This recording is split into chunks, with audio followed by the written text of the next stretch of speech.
Hi, എന്തൊക്കെയുണ്ട് വിശേഷങ്ങൾ? സുഖമല്ലേ? അപ്പം ഞാൻ നിങ്ങളെ സുഖം അന്വേഷിക്കാൻ വേണ്ടി മാത്രം വന്നില്ല. ഇവിടെ ഭയങ്കര സുഖമുള്ള രണ്ട് ആൾക്കാരുണ്ട്. ഓരുടെ സുഖവിവരങ്ങൾ നമുക്കൊന്നും അറിയാം. കാരണം എന്താ വെച്ചാൽ സോഷ്യൽ മീഡിയ മൊത്തം അവരുടെ സുഖവിവരങ്ങളാണല്ലോ. ഒന്ന് നമ്മളെ ദൂരെ എന്തായാലും പാത്തി പിന്നൊന്ന് നമ്മളെ പത്തിരിപ്പാലുള്ള സാധ്യത ഓലെ ട്രോളിയിട്ടും ഓലെ വിമർശിച്ചിട്ടും അവർക്കെതിരെ വീഡിയോ ചെയ്തിട്ടാണ് സോഷ്യൽ മീഡിയ തുറന്ന ഒരു നിൽക്കക്കള്ളിയില്ല കേട്ടോ. ഒന്നും പറയാനില്ല. കാരണം രണ്ടുപേരും യൂട്യൂബിൽ കിടന്ന് അർമാദിക്കുകയാണ്. നിങ്ങൾ അർമാദിച്ചോളി, അതിൻ്റെ സൈഡിൽ കൂടെ ഞങ്ങളിങ്ങനെ ചെറുതായിട്ട് വന്ന് പോകുന്നു മാത്രം. അപ്പോൾ അതിന് നിങ്ങൾ തിരക്കിടാനും തല്ലിവിടാനും വീട്ടിലേക്കും മൊബൈൽ ക്യാമറ വെച്ചിങ്ങനെ വരാനും നിൽക്കേണ്ട. എന്നിട്ടൊരു കാര്യമില്ല. നിങ്ങൾ സോഷ്യൽ മീഡിയയിൽ കാട്ടിക്കൂടുന്ന കാര്യങ്ങളെക്കുറിച്ച് പ്രതികരിക്കുക എന്നുള്ളതാണ് നമ്മുടെ ലോട്ട്. അപ്പം ഞങ്ങൾ ബോറടിക്കുന്നില്ല. നമ്മുടെ ഷാജിദ സാജി ഇന്നലെ രാത്രി ഒരു ലൈവ് വന്നിരുന്നു. നിങ്ങൾ ആരെങ്കിലും കണ്ടോന്ന് എനിക്കറിയില്ല. പക്ഷെ ആ ലൈവ് നിങ്ങൾ കണ്ടിരിക്കുകയാണെന്ന് വെച്ചാൽ നിങ്ങൾക്ക് എന്തായാലും അതിനെക്കുറിച്ച് രണ്ടു വാക്ക് പറയാനുണ്ടാവും. കാരണം അത്രയേറെ തെറിവിളിയും ചീത്ത പറച്ചിലും ഒക്കെ ആയിട്ടാണ് അവൾ വന്നിട്ടുണ്ടായിരുന്നത്.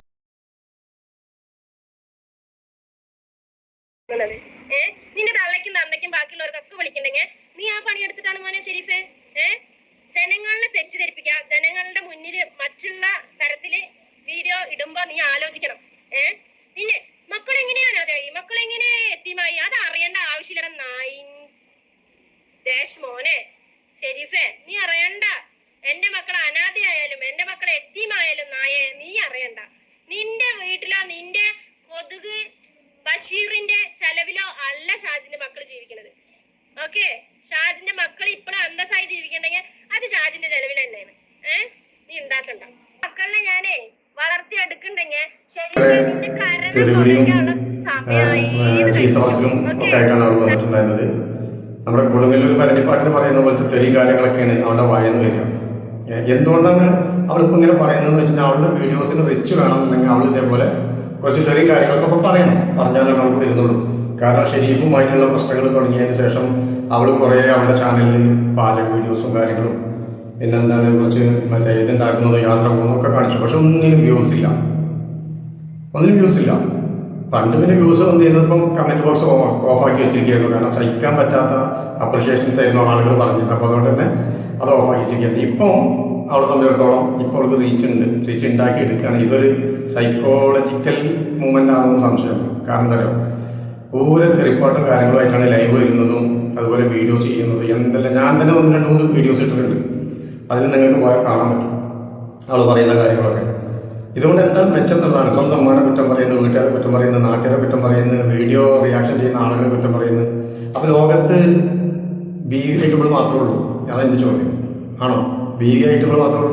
ബാക്കിയുള്ള ആളുകളൊക്കെ മോശം, ഞാൻ മാത്രം നല്ല ആള്, ഞാൻ പറയുന്നതാണ് ശരി, ഞാൻ പറയുന്നത് എല്ലാവരും വിശ്വസിക്കണം. എന്താണ് സാധ്യത? നമുക്കെന്തായാലും സാധ്യത ലൈവിനെ കുറിച്ച് ഭാഗമൊന്നും കാണാം.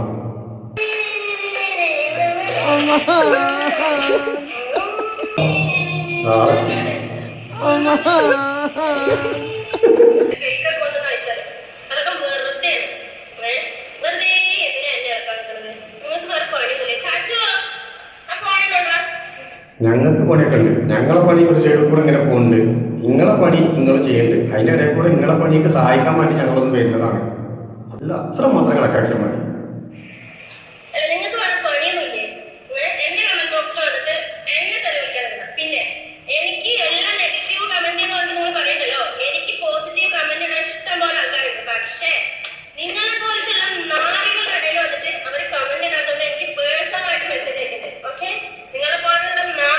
അതങ്ങനെയല്ല സാധ്യത.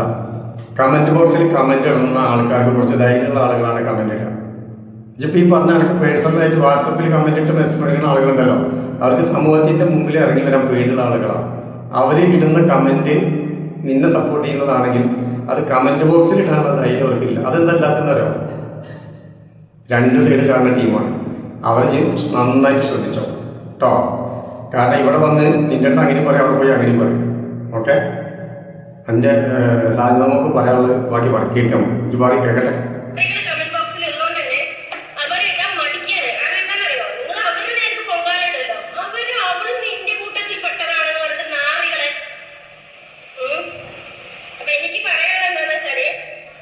എന്റെ വീഡിയോസിന്റെ അടിയിൽ വന്നിട്ട് വേണ്ടാതെ പറഞ്ഞിട്ടുണ്ടെങ്കിൽ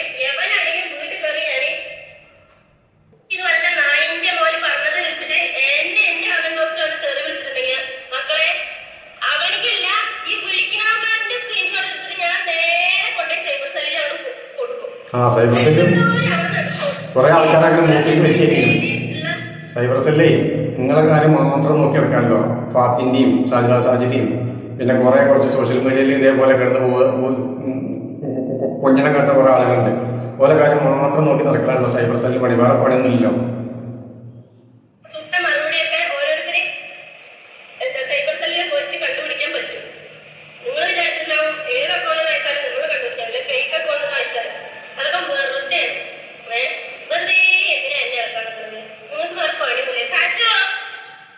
അന്നഞ്ഞ് ഇറക്കാനെന്നുള്ളത് ഇച്ച് മൊത്തം ഇറങ്ങി കുളിച്ച് കയറി തലതോർത്തിരിക്കുകയാണ്. ഇനി ഇറക്കാനൊന്നുമില്ല. ഇജ്ജ് ഇറങ്ങിക്കോ. ഇയാൾക്ക് പറയാനുള്ള കാര്യങ്ങൾ എൻ്റെ ചാനലിലൂടെ ഇജ്ജ് പറഞ്ഞു, മറ്റുള്ള ആളുകൾക്ക് പറയാനുള്ളത് അവരും പറഞ്ഞു. ഓക്കെ. പിന്നെ ഇപ്പം ഇജ്ജ് കൂട്ടി പിടിച്ചിട്ടുള്ള ആളുണ്ടല്ലോ ഫാത്തി, ഓനെക്കുറിച്ച് ഞാനൊരു 1.5-2 വർഷം മുമ്പ് 2 വീഡിയോസുകൾ ചെയ്തിട്ടുണ്ട്. അവരുടെ ഫുൾ ഹിസ്റ്ററി കാര്യങ്ങളും വെച്ചിട്ടും ഡീറ്റെയിൽ ആയിട്ടും അവൻ്റെ വൈഫിൻ്റെ കുറച്ച് കാര്യങ്ങളൊക്കെ പറഞ്ഞ് ഞാനൊരു വീഡിയോ ചെയ്തിട്ടുണ്ട്. അത് 65,000, 70,000, 80,000, 1 ലക്ഷത്തിൻ്റെ അടുത്ത് ആളുകൾ കണ്ടിട്ടുണ്ട്. ആ വീഡിയോ കണ്ടിട്ടില്ലെങ്കിൽ ഒന്ന് പോയി കണ്ടോക്കെ. എന്നിട്ട് ഷെരീഫിനെ ന്യായീകരിക്കാനും ഷെരീഫിനെ ചീത്ത പറയാനും പിന്നെ ഷെരീഫിനെ കുറ്റം പറയാനും വന്നാൽ മതി. അതിൻ്റെ സത്യാവസ്ഥയും കാര്യങ്ങളും എന്താണെന്നുള്ളത്. ഇപ്പോൾ ഫാത്തി ആരാ? ആജറുള്ള സ്വദേശികളൊക്കെ ആണോ? വല്ലാതെ മാണിക്കല്ലേ ഗൾഫിലെ ജീവിതം എന്ന് പറഞ്ഞു ഞാൻ പറഞ്ഞില്ലേ. എവിടെയാണോ വെള്ളം കണ്ടിച്ചാൽ അവിടെ കഴുകും, തൊട്ടപ്പുറത്ത് ചളി കണ്ട ആ ചളി പോയി ചോദ്യം ചെയ്യും. ഇങ്ങനെ പോണ കുറേ ആളുകളുണ്ട് അവിടെ. നമ്മുടെ നാടുമായിട്ടില്ല, എല്ലാത്തിനും ഫുള്ള് ഫ്രീഡാണ് അവിടെ. തെറ്റ് ചെയ്യുമ്പോൾ സൂക്ഷിക്കണമെന്ന് മാത്രമേ ഉള്ളൂ. തെറ്റ് ചെയ്യാനുള്ള ഇഷ്ടംമാതിരി അവസരങ്ങൾ അവിടെ ഉണ്ട്, ആ സാഹചര്യങ്ങളുണ്ട്. നമ്മുടെ നാട്ടിൽ നിന്നൊക്കെ ആ വിസക്ക് ഈ വിസക്ക് എന്നൊക്കെ പറഞ്ഞ് കയറി പോകുന്ന കുറേ പെണ്ണുങ്ങളുണ്ടല്ലോ. അവരൊക്കെ അവിടെ പോയി കഴിഞ്ഞാൽ ചെയ്യുന്ന ജോലികൾ എന്താണെന്നുള്ളത് നീ അറിയുന്ന നിന്റെ കുടുംബത്തിൽ ആരെങ്കിലും നിനക്ക് വിശ്വാസമുള്ള ആളുകളുണ്ടെങ്കിൽ ചോദിച്ചു നോക്ക്, എന്തൊക്കെ ജോലികളാണ് അവർ ചെയ്യുന്നത്. മാന്യമായിട്ട് പഠിച്ച് വിദ്യാഭ്യാസം നേടി ജോലിക്ക് പോകുന്ന സ്ത്രീകളെ കാര്യമല്ല ഞാൻ പറഞ്ഞത്. എല്ലാവർക്കും ചെയ്യാവുന്ന, എല്ലാ പണിയെടുക്കാൻ പറ്റാവുന്ന കുറേ സ്ത്രീകളെ വന്ന് കയറ്റി വിട്ടിട്ടുണ്ട്. അവരൊക്കെ അവിടെ എന്ത് ജോലി ചെയ്തിട്ടാണ് ജീവിക്കുന്നത് നീ ഒന്ന് അന്വേഷിച്ച് നോക്ക്. നിന്റെ കുടുംബത്തിൽ ആരെങ്കിലും ഉണ്ടെന്നുണ്ട്. ഞാൻ വേറെ കൂടുതൽ എക്സ്പ്ലനേഷനൊന്നും അതിന് തരുന്നില്ല. ഓക്കെ. അപ്പോൾ ഈ ഫാത്തി എന്ന് പറഞ്ഞാൽ സ്വന്തം ഭാര്യയുടെ കുറ്റങ്ങളും കുറവുകളും പബ്ലിക് ലോകത്തിന് മുമ്പിൽ വെളിപ്പെടുത്തിയിട്ട് അവരെ വളരെ മോശമായി ചിത്രീകരിച്ച് നടക്കുന്ന ഒരു വ്യക്തിയാണ് ഈ ഫാത്തി. ഒരു സ്ത്രീകളോട് കാണിക്കേണ്ട ഒരു മര്യാദ അവനില്ല. ഈ വിചാരിക്കേണ്ടാവുമ്പോൾ അന്നപ്പം പൂവിട്ട് പൂജിക്കുകയാണെന്ന്. അവനൊക്കെ അവനെ സംബന്ധിച്ചിടത്തോളം എല്ലാ സ്ത്രീകളും കണക്കാം. പക്ഷെ അത് ആദ്യം നീ അത് മനസ്സിലാക്കിക്കോ. കാരണം അവൻ ചളി കണ്ടാൽ ചോട്ടും വെള്ളം കണ്ടാൽ കഴിയും ആ ടീമാണെന്നുള്ളത് പല ആളുകളും കമൻറ്റിലൂടെ നമ്മൾ അറിയിച്ചിട്ടുണ്ട്. അപ്പോൾ അതുകൊണ്ട് തന്നെ ഇക്കരെ നിൽക്കുമ്പോൾ അക്കരെ പച്ചാന്ന് തോന്നും. നീ ഇപ്പോൾ അവനെ കണ്ടിട്ടാണ് ഈ തുള്ളിച്ചാടുന്നുണ്ടെങ്കിൽ മോളെ നിന്റെ കാര്യം പറ്റ പോക്കാം. പിന്നെ ഷെരീഫ് നിന്റെ പ്രവൃത്തിയും കാര്യങ്ങളും വെച്ചിട്ടാണ് നിന്നെ ആ മോശമായ പദപ്രയോഗം ചെയ്യുന്നത്. ഒരു സ്ത്രീകളെ നമ്മൾ അങ്ങനെ വിളിക്കാൻ പാടില്ല. അതിനോട് ഞാൻ താല്പര്യപ്പെടുന്ന ആളുമല്ല. അതൊന്നും ഞാൻ അംഗീകരിക്കുന്നില്ല. തെറ്റ് പറ്റാത്തവരായിട്ട് ആരും ഉണ്ടാവില്ല. പക്ഷെ ആ തെറ്റിനെ ഒരു അലങ്കാരമായിട്ട് കൊണ്ട് നടക്കുകയാണ് ഇപ്പോൾ നീ ചെയ്യുന്നത്. നീ പറയുന്നതല്ലോ പല തവണയായിട്ട് നിന്റെ വീഡിയോസിൽ പറയുന്ന കാര്യം കേൾക്കുന്നുണ്ട്. എനിക്ക് 5 ആൺമക്കളാണ്, 5 ആൺമക്കളാണ്. ഈ ആൺമക്കൾ നാളെ വലുതായി വന്ന് സമൂഹത്തിന് മുമ്പിൽ ഇറങ്ങി നടക്കേണ്ടവരാണ്. അപ്പോഴാവും നിന്റെ ഈ ഇതുപോലത്തെ കുറങ്ങേട് പിടിച്ച വീഡിയോസ് എടുത്തിട്ട് ഇങ്ങനെ കാണിച്ചു കൊടുക്കുന്നത് അല്ലേ? ഇങ്ങനെ കാണിച്ചു കൊടുക്കും. നീ ചെയ്യുന്ന വൃത്തികേടുകൾ മറ്റാളുകൾ കാണുന്നില്ല, അല്ലെങ്കിൽ രഹസ്യമാക്കി വെക്കാൻ പറ്റും എന്നുള്ളത് നിന്റെ തെറ്റായ ധാരണയാണ്. ഇന്നല്ലെങ്കിൽ നാളെ കളവുകൾ കംപ്ലീറ്റ് പുറത്തു വരും. സത്യം മാത്രമേ വിജയിക്കുള്ളൂ. അപ്പോൾ അതുകൊണ്ട് കളിക്കുമ്പോൾ ഒന്ന് ആലോചിച്ച് കളിക്കാം. ഈ സോഷ്യൽ മീഡിയയിൽ വന്ന് ഇങ്ങനെ വായിൽ വന്നത് കോതൊക്കെ പാട്ടെന്ന് പറയുന്ന സമയത്ത് നമ്മൾ ഒന്ന് വീണ്ടും വിചാരത്തിൽ ചിന്തിക്കുക. നീ വെറുതെ പോയിട്ട് ഇപ്പോൾ ആ പയ്യനെ ചൊറിഞ്ഞോണ്ടല്ലേ ആ പയ്യൻ നിന്നെ വാരി വിളിച്ചിട്ട് ഭിത്തിയിലടിച്ചത് അല്ലേ? അവനൊരു സൈഡിൽ കൂടെ ഒതുങ്ങി നീ അവൻ്റെ വീട്ടിൽ പോയി ക്യാമറയും പിടിച്ച് ലൈവും കാണിച്ച് നാട്ടുകാരെ മൊത്തം കാണിച്ച് നാണം കെടുത്തി അവൻ്റെ ഭാര്യയും ഉമ്മാനും ഉപ്പാനും വായിട്ട് വന്ന് അനാവശ്യം മൊത്തം പറഞ്ഞ് നീ റിച്ചിട്ടാക്കി, നീ കാശുണ്ടാക്കി യൂട്യൂബിൽ നിന്ന്. ഇത് കണ്ടിട്ട് ഒരാണായിട്ട് അവൻ മിണ്ടാതിരിക്കൂല. അവൻ്റെ ഭാവം ന്യായീകരിച്ച് അവൻ വീഡിയോ ചെയ്യും. ആ വീഡിയോ ചെയ്തപ്പോൾ നിന്നെ നേരെ എയർലോട്ട വിട്ടു. അവിടെ നീ ശൂന്യാകാശത്ത് പോയി. അത് കഴിഞ്ഞ് നോമ്പ് പെരുന്നാളൊക്കെ കഴിഞ്ഞപ്പോൾ വീണ്ടും നീ താഴത്തോട്ട് ഇറങ്ങി. ഇനിയും ശൂന്യാകാശത്തേക്ക് ഇവിടെ വലിയ പണിയൊന്നുമില്ല. എൻ്റെ പല കാര്യങ്ങളും പല കൊള്ളരുതായ്മകളും അവൻ്റെ കയ്യിലുണ്ട്. അവനൊരു മനുഷ്യത്വം പരിഗണിച്ചിട്ട് മാത്രമാണ് ഇത് പുറലോകത്തിന് അറിയിക്കാത്തതും വിടാത്തതും. മനസ്സിലായോ? അപ്പോൾ വല്ലാതെ തുള്ളണ്ട. ഇതിനൊക്കെ ഒരു അറിഞ്ഞ് വരും. ഒന്ന് ഒരു ഞരമ്പ് പിണഞ്ഞാൽ ഒന്ന് കുഴഞ്ഞു വന്നാൽ കഴിഞ്ഞു നിന്റെ ഈ തുള്ളിക്കളികളും ചാടിക്കളിക്കലൊക്കെ. പിന്നെ നീ ഇന്നലെ ലൈവിൽ വന്ന് കുറേ പച്ചക്കറികളും കാര്യങ്ങളും ഷെരീഫിനെതിരെ പറഞ്ഞില്ലേ? നിന്നോട് ആളുകൾ കമന്റിൽ ചോദിക്കുന്നൊരു ചോദ്യം ഉണ്ടായിരുന്നു, എന്താണ് ഷാജിദ നിന്റെ മുഖത്തൊക്കെ ആകെ കുരു വന്നിട്ടുണ്ടല്ലോ, എന്താണ്? ഉള്ള ക്രീമുകളും മുഴുവൻ വാരി തേച്ച് ഇതേപോലെ കോരി വെച്ച് കഴിഞ്ഞ് കഴിഞ്ഞാൽ കുരല്ല, മുഖം തന്നെ കണ്ടില്ല അവിടെ. അതാദ്യം മനസ്സിലാക്കി.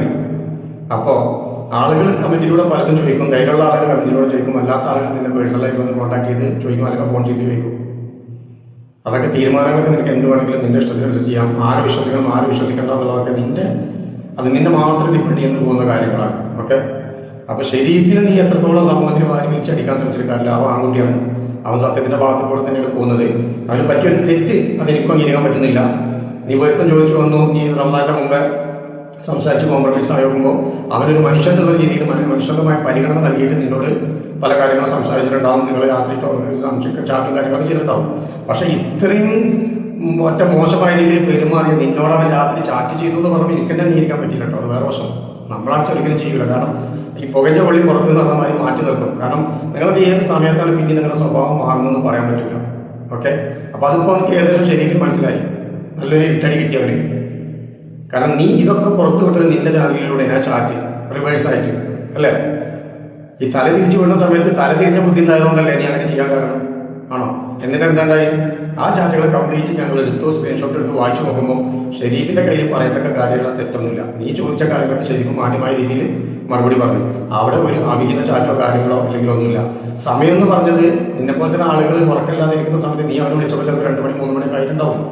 ആ മഹാഭാവം അതിൽ വിശ്വസിച്ച് നിന്നെ നല്ല രീതിയിൽ ചാറ്റ് ചെയ്തു, അത്രേ ഉള്ളൂ. അപ്പോൾ അതിനെ നീ അവിഹിതമാക്കി മാറ്റിയാലൊന്നും അത്ര മടയന്മാരും മണ്ടികളും മണ്ടന്മാരൊന്നും അല്ല പ്രേക്ഷകർ. കാരണം നിങ്ങളെ രണ്ടുപേരും നന്നായിട്ട് മനസ്സിലാക്കിയിട്ടുള്ള ആളാണ്. അപ്പോൾ അതുകൊണ്ട് നിന്റെ ആ കഞ്ഞി അങ്ങോട്ട് മാറ്റി വെക്കുക, അടുത്ത പൈപ്പ് എടുത്ത് കറിയൊക്കെ നോക്കുക. നമുക്ക് അതിനെക്കുറിച്ച് സംസാരിക്കാം. ഇന്നലെ നീ ലൈവിൽ വന്നിട്ട് നിന്റെ ലൈവ് കണ്ട ആളുകൾക്ക് അറിയാം. ഞാൻ തന്നെ വന്നൊന്ന് ജസ്റ്റ് ഒന്ന് കാണുന്ന സമയത്ത് 3.3K അതിലെ ആളുകൾ ലൈവിൽ ഇരിക്കുന്നുണ്ട്. എന്തായാലും അപ്പോൾ ഒരു 1 lakhിന്റെ വീതം ആളുകൾ നിന്റെ ലൈവ് കണ്ടിട്ടുണ്ടാവും. അത്രയും ആളുകളുടെ മുന്നിൽ നീ നിന്റെ സ്വയം മുഖം കരുവാരി തേക്കുക ചെയ്തു. അത് നീ മനസ്സിലാക്കി. ഓക്കെ, എന്തിനാ മോളെ തെറി പറയണേന്ന് പറഞ്ഞാൽ എനിക്ക് പറയാനുള്ള എന്താണെന്ന് വെച്ചാല് ഇതേ ഡയലോഗ് ആ ഷെരീഫിന്റെ എന്താണ് സൈലന്റ് കില്ലർ ആയിട്ടുള്ള ഷെരീഫിന്റെ അടിയിൽ പോയിട്ട് എന്തിനാ ആ മോളിലെയും കുട്ടികളിലെയും അല്ലെങ്കിൽ ആ മോളിലെ എന്തിനാ ഷെരീഫെ നീ ഇങ്ങനെ പറയുന്നത്? ഇങ്ങനെ പറയുന്നത് മോശമല്ലേ? ഒരു പെണ്ണിനെ ഇങ്ങനെ പറയാൻ പാടുമോ എന്ന് നിങ്ങൾ ആ കമന്റ് ബോക്സിൽ പോയിട്ട് ചോദിക്കാൻ ധൈര്യം ഉണ്ടോ നിങ്ങൾക്ക്? ഇല്ല. കാരണം എന്താ? എന്നെ നിങ്ങൾ അങ്ങനെ ചിത്രീകരിക്കണം. നിങ്ങൾക്ക് എന്നെ അങ്ങനെ ചിത്രീകരിക്കണം. എന്നിട്ട് നിങ്ങളുടെ മൈൻഡിൽ ഉണ്ടാവും ഷാജി ഇവിടുന്ന് പറക്കണം, യൂട്യൂബ് ചാനൽ നിർത്തണം. അതില്ലേ ഷെരീഫല്ല, ഷെരീഫിന്റെ ഉപ്പ കൊതുക് ബഷീർ വന്നാലും ഷാജിന് ഇവിടെ അനക്കാൻ പറ്റില്ല. പറയാതിരിക്കാൻ നമുക്ക് പറ്റില്ല. കാരണം എനിക്കുള്ളതാകെ എന്റെ ചാനലാണ്. എന്റെ ചാനലിലൂടെ വന്ന് എനിക്ക് പറയാനുള്ള സാധ്യത ഞാൻ പറയും. അപ്പോൾ ഇതിനെക്കുറിച്ച് പറഞ്ഞു കഴിഞ്ഞാൽ ചിലപ്പോൾ അവസാനം ഉണ്ടാവില്ല, അവരൊക്കെ നിർത്തില്ല. അപ്പോൾ ഞാൻ എന്തായാലും എൻ്റെ അഭിപ്രായം പറയാൻ വേണ്ടി വന്നത് മാത്രമാണ്. ഓക്കെ, നമുക്ക് പുതിയൊരു വീഡിയോസുമായി നമുക്ക് വീണ്ടും കാണാം. Bye bye.